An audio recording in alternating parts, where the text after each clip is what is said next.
Nicola Sturgeon hopes that Scotland will rejoin the EU after a second independence referendum, but according to former Danish MEP Anders Vistisen, the process could take several years, unearthed reports reveal. Despite Britain leaving the EU on January 31, Scotland has not given up on EU membership. Prime Minister Boris Johnson has repeatedly rejected independence calls, but Scottish First Minister Nicola Sturgeon is still determined to hold a second referendum in the near future. The SNP leader believes Scots have been dragged out of the bloc against their will.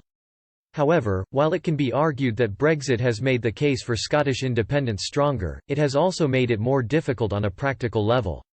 An independent Scotland would now border a non-EU country, likely requiring infrastructure and border checks between regions whose communities are deeply intertwined, similar to the problem of the Irish border that severely complicated Brexit talks.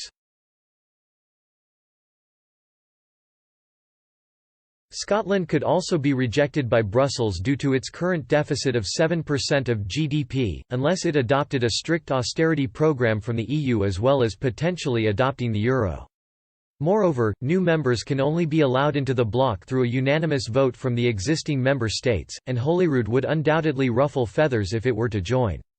According to former Danish MEP Anders Vistisen, it would take Scotland up to 6 years to get EU membership, and even then it would need to adopt the euro and bring down its deficit.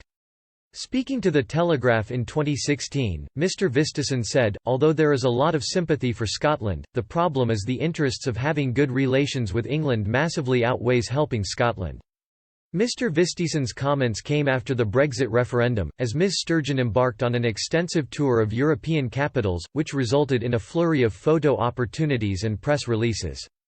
According to the Telegraph report, the reality behind the spin was far less impressive, with SNP officials attempting to hide the fact Ms. Sturgeon was forced to meet a German minister in a restaurant because he would not allow formal talks in a government building.